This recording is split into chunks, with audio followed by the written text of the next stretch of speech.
Wealth Tactic Rebels, ingenious tactics to accumulate wealth for people who see things differently. Welcome to another discussion with Wealth Tactic Rebels, the podcast for people who see things differently. I'm your host, Kevin Dumont, and I've been seeing things differently in the wealth field for, just about 15 years now. And today we're joined by guest Jeff Pulvino. Jeff, how are you today?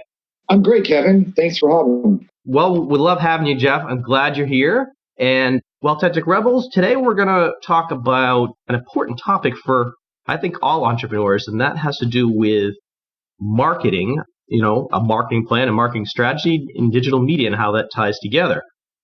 Now, Jeff's been an entrepreneur for over 15 years, and he's co-founder and CEO of Boost Media Group, which is a full-service digital marketing agency. But Jeff, I think you know your background a little more than I do, so why don't you tell our listeners today a little bit about, where you came from and what inspired you to get to where you are today? Sure thing. Thank you. I finished up high school and went to college in the Bay Area right around the dot-com boom. So my goal in life at that time was to get hired with a company that had stock options, and I had planned it out how I was going to get these stock options and become a millionaire. Right. With a company like Cisco or XO Communications, all the ones that were really booming at the time. And long story short, I ended up getting hired on at a VC-funded company. I had hundreds of thousands of shares of stock options, and they never really amounted to anything. The company never went public, but I sure learned a hell of a lot. And it was that, tenure there, that venture that gave me the entrepreneurial taste, because we were really, truly, building a business from scratch. And from there, I did take a few jobs here and there, but it was really hard for me not to constantly look at things where I wanted to reinvent myself. And so I ended up working for a real estate hedge fund, buying property portfolios. And then I got into real estate on my own, and we did investments. And so that was my first entrepreneurial venture. And believe it or not, we were doing very well. And then the market collapsed, like everybody is aware. Right. And one of the things that we were doing in-house was our own marketing. Right. And so we were sitting there, the market fell out from underneath us. And we're like, what are we going to do? And we had this group of people that were in-house, that were website designers and marketers. And we just decided to pivot and spin out and start a marketing company with that. And, that's how we got started as Boost Media Group. It'll be 10 years ago next year. Wow. Excellent. Well, that's a great way to take advantage of, a big downturn. Yeah. At that time, we weren't looking at it as taking advantage as much as, save our butts. But yeah, it worked out well. Well, that can be a pretty big motivation for most people. So now, Jeff, I know that, we were talking about earlier, about 20% of the business out there, there's a lot of people starting new businesses. A common thing, probably some entrepreneurs listening to our podcast now, or a future entrepreneur listening to our podcast now. But the facts are that about 20% of them fail in the first year, right? Then you have about 50% of those that fail, those small businesses fail in the first 5 years. Correct. Right. Yeah, it's amazing that we've seen this real big spike in the awareness and how, being an entrepreneur is being embraced by the United States, the world, and it's a growing trend, right? Yep. And so we see more and more small businesses than ever, but the stats are pretty stacked against that, small business owner or that new entrepreneur. Right. And, I think in America, we've got something like 28 million small businesses, and 22 million or ish are single solo entrepreneurs. So they're running the business all on their own. They're wearing all the different hats. And so there's this, huge learning curve and stress to be successful. And I think that's where a lot of new small business owners run into pitfalls and, can incur debt or go bankrupt and, not succeed in their business. Right. Wouldn't you say that maybe, marketing has changed drastically? It used to be once upon a time, you wanted to start a business, you got a storefront on Main Street, put an ad in a newspaper, right? Probably that sort of thing. Listed in the yellow pages. You got a phone and you got your old school Rolodex and you were off to the races. Right. It wasn't much more to it. But man, today it's crazy. There's so much to know, learn, absorb, and execute on. And it literally changes daily. So it's, Right. As an agency owner, it's a struggle for me to keep up on my own expertise, my own area, field of study, much less a business owner who's trying to do everything. True. It's nearly impossible. Absolutely. Well, like you and I were talking about earlier, I would say that marketing plays a major role in pretty much any entrepreneur's business. But you were saying earlier that most of the businesses out there don't have a solid marketing plan in writing and a good correlation between what they do with the digital media and that plan and what they want in their business.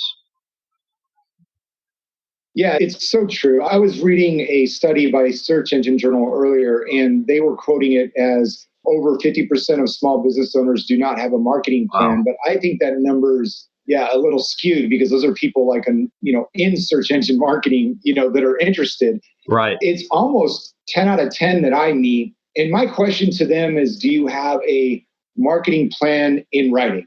Because right. A lot of people have something in their head that they've thought about. It's an idea. Yeah. A marketing idea. Right. Different. It's so different when you put it in writing and you committed to it and you then vetted it out by putting your plan in writing and making sure that it makes financial sense for your business. True. Like I said, I think it's almost 10 out of 10 of the businesses that I talk to that don't have any type of marketing plan in writing. Wow. That's a lot. But, a lot of those entrepreneurs, like you said, they're trying to wear many hats. They're probably not marketers per se. Maybe they're dabbling in it, trying to kind of figure it out. But, unless you're in there every day, you're saying things are changing daily. So unless you're in there, that's your focus, seeing what's changing, what's going, what's working, what's not. It's got to be challenging. Oh, it's very challenging. And with the learning curve and staying on top of everything, you have to constantly be studying and reading. What I find is that most business owners at some point have tried some sort of digital marketing, whether it be on their own or with another agency or a freelancer or whatever it may be, and have had a less than desirable experience. And, we're trying to change that by the way we do things by introducing the idea that, hey, before we go to work on anything having to do with marketing, let's sit down and work on your marketing plan, which will include your digital marketing strategy. Right. Include. It's not that is the strategy.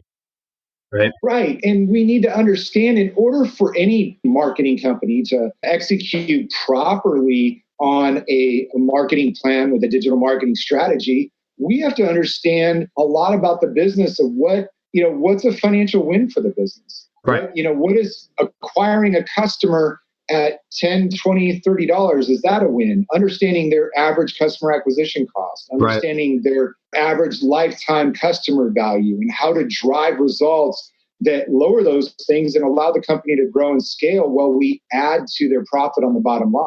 Yeah. And that's where we feel that we're very, very different than most other marketing agencies, because they'll spend, whether it's 10 minutes or 2 hours talking to the client, and then they're going to propose this package of services that has no correlation or tie-in to what the company's financial goals are. Right. And we're wondering why it doesn't work most of the time. And, admittedly, we did it that way too for the first, 5-6 years we were in business, until we figured out a smarter way to do it and figured out that it wasn't making sense to try to prescribe a level of service when we don't even know how healthy the business is and what's going to truly impact the bottom line. True. So equated to going to the doctor when you have money and you go to the doctor, would you want him to perform a whole litany of tests and prescribe a regimen or treatment that's specific to your body and your condition? Or do you want to talk to an advice nurse and spend 10 minutes and get her, prescription? And that's kind of like the difference in my mind and how we approach marketing versus others. Right. It's a good way to look at it, because that 10 minutes with that nurse, it's like people that self-diagnose by going on WebMD. It's a big thing these days. Doctors are fighting that all the time. And my sister and brother-in-law are doctors, and they tell me about this. That, people are constantly coming in, and they know what their problem is when they walk in the door. Right. because they looked it up on WebMD and they're completely wrong. Oh, I'm sure. And they're like, I need this. I want this prescription. Yep. I want this treatment. And Yep. this needs you to do that, doc. And the doc's like, whoa, back up a second. Exactly. First, let's figure out what's wrong with you, what's going on with your body specifically. So, and that's how you approach business, correct? Only not the body, the business itself. The business itself, but trying to make sure that we understand how to ensure the business's health. Right. It reminds me, I just talked to a customer about, 3-4 weeks ago. We're in the middle of their strategy workshop. And when I spoke with them, they were just adamant, very much like the scenario you spoke about, a patient coming into the doctor's self-diagnosed. And he was just adamant, if I could just come up with the right social media advertising campaign, that he knows his business will blow up. Right. And once we started unpacking everything and we asked some questions, we found out that this gentleman had spent about $25,000, $30,000 on marketing over the last 2 years, had been, throwing money at different marketing agencies and different ad campaigns and different strategies. And none of it was producing an ROI. And it really, I do a lot of work in the fitness space. So I equated it to a fad diet. It's kind of like you're jumping from fad diet to fad diet, and you're wondering why Atkins didn't work and South Beach didn't work. But the reality is you never committed to a lifestyle change in your business. Yeah. And you don't have the plan on paper, and the plan hasn't been vetted to make sense and that it's going to contribute to increasing your profit margins. So everything you're executing isn't going to really work that well. You might get lucky and find things that work here and there, but then that person walks away saying, oh, Facebook ads don't work, or email doesn't work, just like South Beach doesn't work, or keto. Paleo, right? Yeah. And the reality is none of those are going to be quick fixes, whether you're talking about the diet or the marketing fix. You've got to really look at it as a lifestyle change for the business, and working with someone who's committed to helping you succeed over the next 2 years, not just 2 months. Makes sense. Yeah. I like the analogy. It is a lifestyle or work style change that has to occur, and it has to stay that way. It has to be a complete change that you have to maintain. And then once you do that, the changes will take effect and stay. Absolutely. It's that understanding that it's a little bit every day of the marketing and the strategies of doing a lot of little things every day that build up to the momentum, success, and ROI that a business owner is truly working for. Right. So, all right, in your experience, there must be a few things you've come across that the entrepreneur can start looking at to try to start analyzing their business, to come up with, I'm not a marketer myself, so I can't say, but there must be something that they can look at. They can write some things down that can help start them to put together a plan. Absolutely. So one of the things we start with is writing down, your objectives, goals, vision, and purpose. Right. So, purpose is how you're servicing your customers today, and vision is where you see yourself going and what type of market share or what type of customer service that you're going to provide. Right. Those are things that are traditionally kind of part of your business plan, but loosely are going to also be very important to your marketing plan. So it's important that you understand, how you're different than your competition and those things. And then we recommend that the business owner, really understand their product and services. Right. Understanding what their costs are to deliver on those products and services. It's amazing to me how many people that I meet that have products or services that they don't understand what their profit margins are across their different various, products or services. And even if they just had to estimate it, it doesn't have to be down to the penny or even the dollar, but you've got to have a close estimate understanding in order to engineer some type of, marketing budget and financial plan to go market. Makes sense. If you don't, So then we go into competitive analysis. There's so many tools out there, and many of which are free to start. At least you can, whether it's a free trial or free for like an entry-level person. With marketing, there shouldn't be a lot of guesswork because you can always find the scientific data based on looking at your competitors. Meaning, if I'm trying to generate website traffic, then I want to go look at a competitor who is generating website traffic and run an analysis on, that competitor's website. And those tools will tell me whether they're getting it from paid advertising, whether they're getting it from social media, what words they're ranking for in SEO, what ads they're running in pay-per-click. So, looking at the competitive landscape and where are the industry leaders in those different areas, from search, paid to social, and so on. What would be a couple of those tools that our listeners could use to do a little bit of that analysis?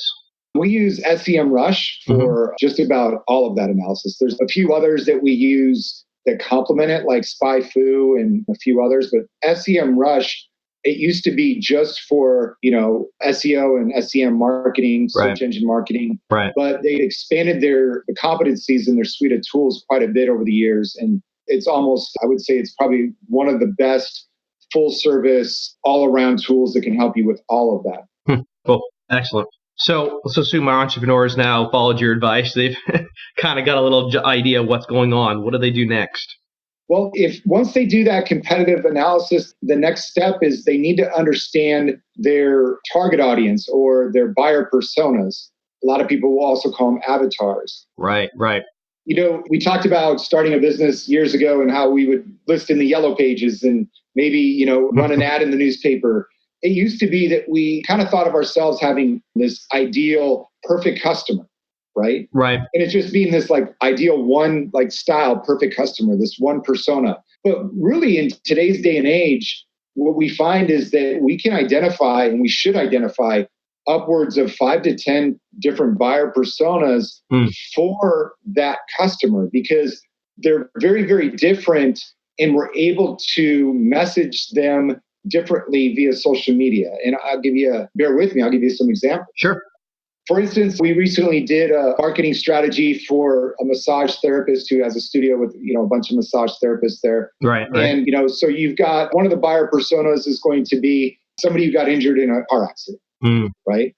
And another buyer persona is going to be somebody who's into sports and fitness, and maybe they injured themselves or just want that therapeutic health and wellness massage. Yep. Another buyer persona is going to be maybe, someone in their late 20s or early 30s who's pregnant for the first time, and they're going through, pains in their body dealing with this pregnancy. And another buyer persona would be maybe someone who's going through chemotherapy and cancer treatment. Those 4 examples, the reason why it's so important to identify them is if you're going to go create content for blogging or social media and then advertise, you need to make sure the content is speaking to each of those 4 different audiences. Right. You've got to talk about what's important to those 4 audiences. And all 4 of those audiences have different pain points in different areas of interest, why they would potentially use your service. And today, so many people are trying to play catch up and just know that they should be doing some level of content marketing. And they're just trying to put out this blanket content, but it's not specific enough to to their buyer personas. Yeah. And so that's one of the other areas that we really focus heavily on in the digital marketing strategy workshop. So how is that? Because what I hear a lot of is if you want to have successful marketing, unless you're Microsoft trying to advertise to everyone or an Apple, but basically you need to niche down as much as possible. But what you're saying is you're supposed to have 4 or 5 different buying personas. Do those fit all in one niche, or are those different niches? Yeah, they all can fit under one niche. The importance level is that the content that you put out speaks to that specific buyer persona. You're for example, if I've got what I would call pillar content, which is your longer form content, maybe it's an ebook or a longer blog article that talks about all of the benefits of massage therapy. That's going to be the umbrella content that covers my entire audience, all of those different segments, right? Then I want to niche down for some smaller micro content. Maybe it's a smaller blog article that's only 250 words, or a social media post that's geared towards each one of those buyer personas. And that all links back up to my pillar content, which covers my entire audience, right? It engages them based on where they're at, but brings them up to the overarching strategy. Okay. So it's still niche, but then it's like talking to individual people, kind of. Right. If I'm talking to the example of a massage therapist, and I'm talking about marketing for an auto dealership, then I'm not understanding who I'm in front of. If I'm, Right. if Right. I'm Right. on the Right. phone with them one-on-one or belly to belly in a Right. in-person meeting, like, of course, I'm going to tailor my conversation to that person. And Right. we need to do that in the micro content of what we do in social media and the smaller content. And we need to almost like a ladder up to the overarching content or the pillar content, which is your longer content that, Mhm. benefits of your entire business, right? Makes sense. So we've got to make it applicable to that persona at the micro content level, which is where most people are focusing on social media. Right. Yeah, makes sense. Yeah, good idea. So if once people get this far, they've got to this point, is there more strategies or something they can do to start helping that? Because digital media is important. I mean, I think personally, I feel like almost any business that wants to be successful today has to have digital media to some extent. Yeah, it's interesting because most business owners don't have a defined marketing budget because they don't have a defined marketing plan. Right. And so part of that workshop that we take people through is not trying to extract the most out of them. It's trying to define a healthy marketing budget, whether they spend it with us or not, just so they would be able to understand how to devote a certain percentage of their revenue to marketing efforts. Right. And, there's some interesting statistics, like 81% of businesses who invested between 5 to 10% of annual revenue said they experienced continual revenue growth based on those marketing expenditures. Less than 50% who invested less than 5% of their revenue had any growth, meaning there's a large population of business owners that really don't spend money on marketing. They don't have a budget for it. They don't know how to get started on it. Right. And if they do spend it, they make a mistake and then they feel like they got burned and they pull back. Right. And so part of going through and developing a marketing plan and strategy is defining what is a healthy budget that you could afford to spend on a regular basis, and then understanding where you can spend money on advertising that should yield more immediate ROI.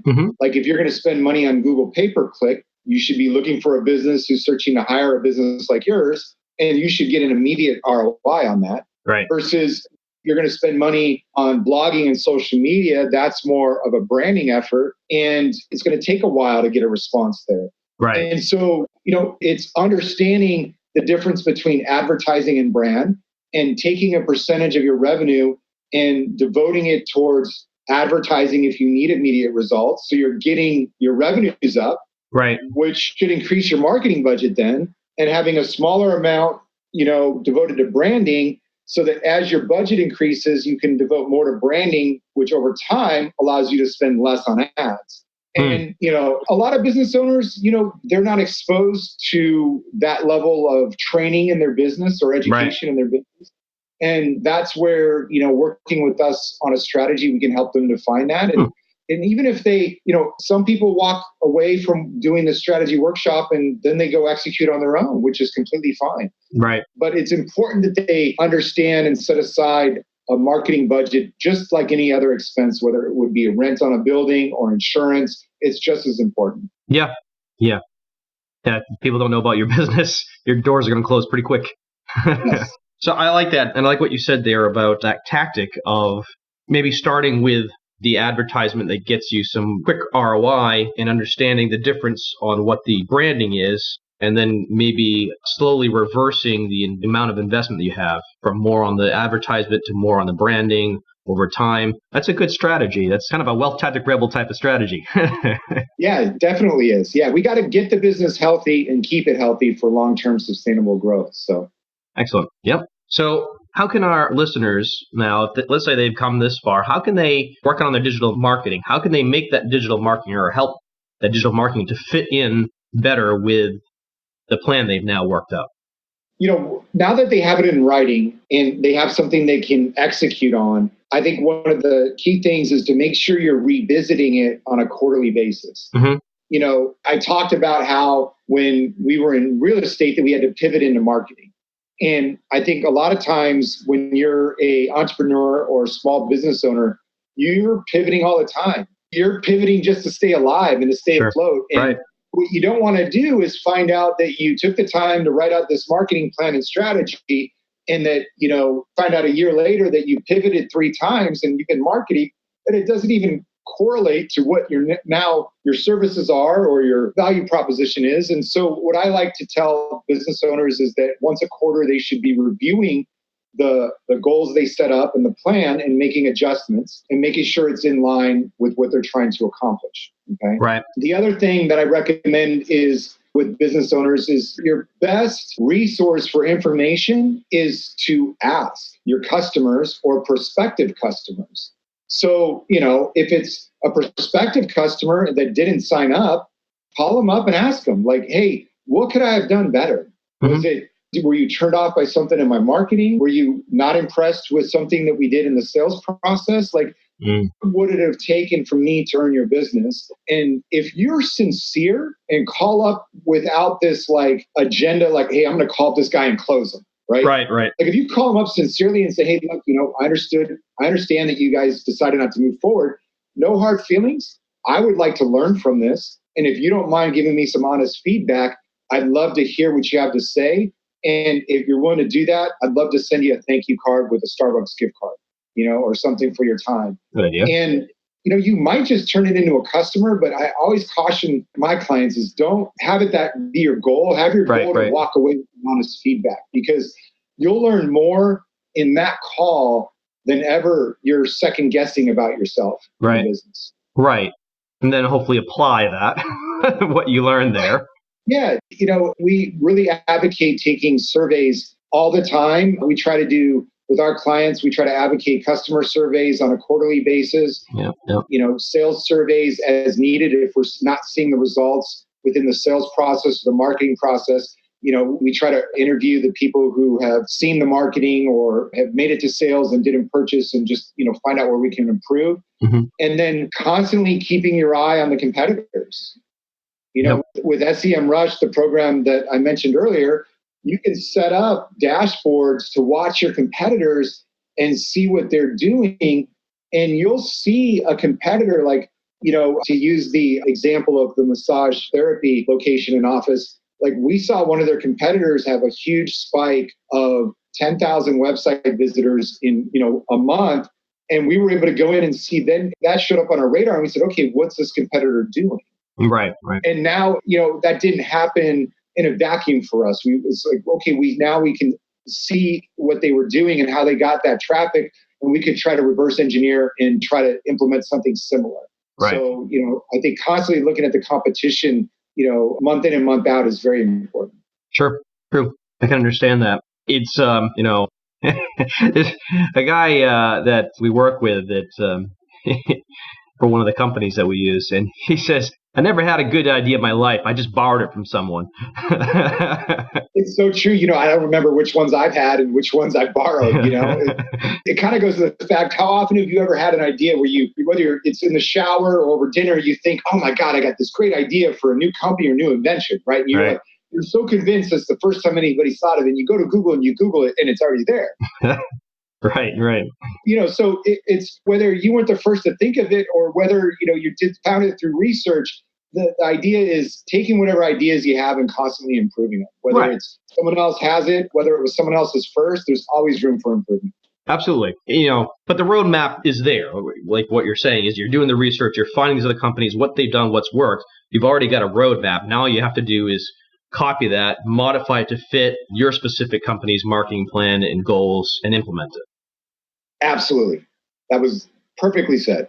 Excellent. So now before we close for the day, unless there's another step here that I'm missing, I've got Wealth Tactic Rebel twist for you here.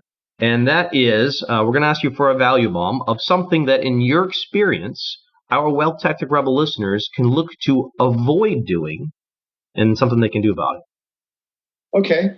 You hear this all the time, but it happens quite a bit in marketing is you hear the analogy, don't throw good money after bad. Right. So, if something's not working, then I would pull back and analyze. Marketing revenue and budget, whether it's advertising or for branding, is very important. What you don't want to do is stop. You want to pull back and analyze. So Right. The analogy, don't go throwing good money after bad, that fares true. But what you don't want to do is give up on something based on your bad experience. Like, for example, let's say you decided to run Facebook ads for the first time and you said, okay, I'm going to commit $1,000 a month, and you're 2 months in and you just blew $2,000. You got nothing to show for it. What you don't want to do is pull back and stop Facebook ads completely, but maybe you want to pull back and say, okay, well, instead of spending $2,000, I'm going to spend $200, and I'm going to break that up over 4 different ad sets and do $50 a month on each of these ad sets and start to improve from there. Right. Because it's true that Facebook ads work well in marketing. It's just you haven't found out how to make it work well for your business. So I would have pulled back week 1 or 2 on those ad spends when I saw it was going horribly, instead of waiting the 2 months. Make those corrections quickly. Make sure you don't give up in any area, that you just reduce your spends until you see better results. Yeah. Good tip. So anything else you'd like to say to our Wealth Tactic Rebels before we leave today? Well, I'd like to say, don't go it alone. Sure. You can reach out to me on my personal website, which is jeff.marketing, no .com, just jeff.marketing. And I give anybody a free half-hour session to discuss where they are at with their marketing plan or strategy, give them free advice. People can email me, call me. I really make myself available out there to entrepreneurs and business owners. So whether they have a budget or not, they should feel free to take me up on that opportunity. Sounds good. And of course, Jeff, we're going to put your website and your contact information on the show page for today. So Wealth Tactic Rebels, you can go to wealthtacticrebels.com and find today's show with Jeff Pulvino talking about digital marketing for you entrepreneurs, and a marketing plan, I should say, for you entrepreneurs. And while you're there, if you want to head over to our Facebook page, I'd really appreciate it if you would go there and give us a little feedback about what you think about today's episode. And Jeff, thank you so much for joining us in our Rebels today. Yes, Kevin, thanks for having me. I thoroughly enjoyed it. Absolutely. Appreciate you sharing your knowledge. And Wealth Tactic Rebels, thank you for joining us today, and have a fantastic day.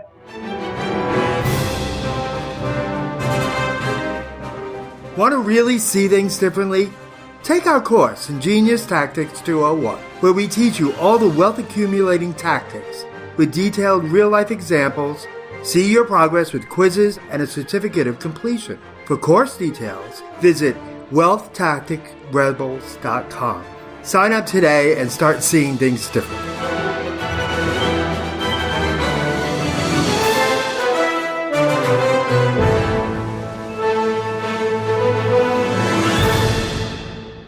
This presentation is intended as informational only. The information presented does not consider your particular financial objectives, risk tolerance, time horizon, or other unique circumstances, and does not constitute a personalized recommendation or replace the advice of a financial, tax, or legal advisor or other qualified professionals. Do your own research and do not use the information of this presentation in place of a customized consultation with a licensed professional. To the best of our ability, we provide content that is accurate as of the date of release. However, we give no assurance or guarantee regarding its accuracy, timeliness, completeness, or applicability. We assume no liability for the information of this and related presentations.